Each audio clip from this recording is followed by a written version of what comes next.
السلام علیکم۔ میرا جو آج آپ سے بات کرنے کا ٹاپک ہے وہ ہے اوور تھنکنگ۔ آئیے ہم اس پر مزید بات کرتے ہیں۔ اس سے پہلے اگر آپ چینل پر نیو ہیں تو please like, share and subscribe ضرور کر دیجیے گا۔ ربی اشرح لی صدری ویسر لی امری واحلل عقدۃ من لسانی یفقہوا قولی۔ آج ہم جس ٹاپک پر بات کر رہے ہیں وہ ایک ایسا مرض ہے جو آج کے دور میں بہت عام ہو چکا ہے۔ اوور تھنکنگ یعنی ضرورت سے زیادہ سوچنا۔ یہ وہ کیفیت ہے جب انسان کسی بات کو بار بار اپنے مائنڈ میں دہراتا ہے، گزرے ہوئے لمحوں پر افسوس کرتا ہے اور آنے والے کل کا خوف رکھتا ہے اور دل کے اندر ایک طوفان سا برپا ہوتا ہے۔ اللہ تعالیٰ نے فرمایا وہ لوگ جو ایمان لائے اور جن کے دل اللہ کے ذکر سے مطمئن ہوتے ہیں، یاد رکھو اللہ کے ذکر سے ہی دلوں کو اطمینان حاصل ہوتا ہے۔ یہ آیت گویا اوور تھنکنگ کا علاج ہے۔ دل کی بے چینی، زیادہ سوچ، سب کا حل ذکر الہی میں ہے۔ جب انسان کا ایمان کمزور ہو جاتا ہے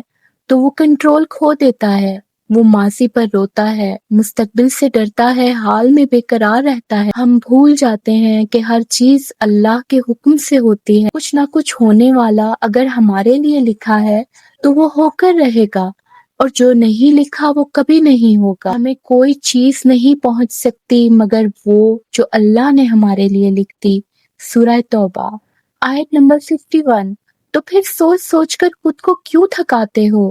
جس اللہ پر ایمان ہے اس پر یقین کیوں نہیں؟ اب میں آپ کو بتاتی ہوں کہ اوور تھنکنگ کے نقصانات کون کون سے ہیں۔ دل کمزور ہو جاتا ہے، عبادات میں خشوع نہیں رہتا، نیند خراب ہو جاتی ہے، انسان مایوسی، حسد اور غصے کا شکار ہو جاتا ہے، سب سے بڑھ کر اللہ پر بھروسہ کم ہو جاتا ہے۔ اور اس میں اسپرچول جو اس کا علاج ہے وہ ہے توکل علی اللہ، اللہ پر بھروسہ کرو۔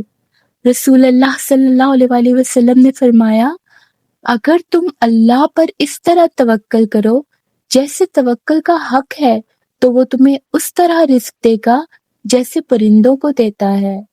پرندے صبح خالی پیٹ گھر سے نکلتے ہیں، شام کو بھرے پیٹ لوٹتے ہیں، وہ نہیں سوچتے کہ کل کیا ہوگا، بس نکلتے ہیں اللہ کے بھروسے۔ جب دماغ شور مچائے تو سبحان اللہ والحمد للہ لا الہ الا اللہ واللہ اکبر کہنا شروع کر دو۔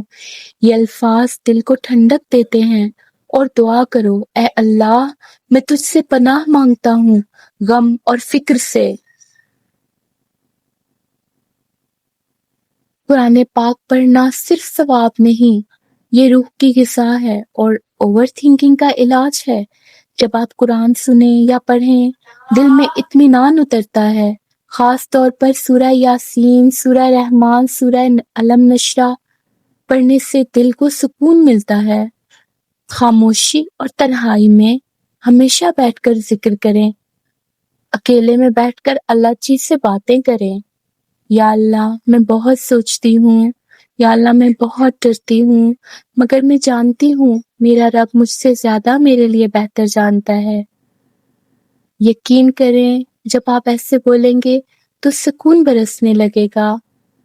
اپنے آپ کو ہمیشہ پازیٹیو رکھیں۔ اسلام ہمیں مایوسی نہیں سکھاتا بلکہ اللہ تعالیٰ سے اچھا گمان رکھنے کا حکم دیتا ہے۔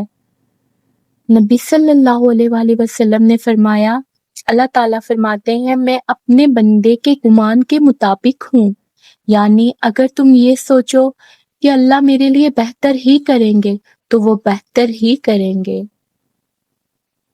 ماضی پر افسوس چھوڑ دیں، وہ گزر چکا ہے۔ مستقبل کے خوف کو اللہ کے حوالے کر دیں، حال میں شکر ادا کریں، یہی ایمان ہے۔ اور یہ بات یاد رکھیں جب آپ سوچ سوچ کر تھک جائیں گے تو اللہ کو سوچیں، وہ اللہ آپ کو کبھی اکیلا نہیں چھوڑتا۔ ہمارے دلوں کو اپنے ذکر سے مطمئن کر دے، ہمارے غم کو آخرت کا غم بنا دے اور دنیا کو ہمارا سب سے بڑا مقصد نہ بنا۔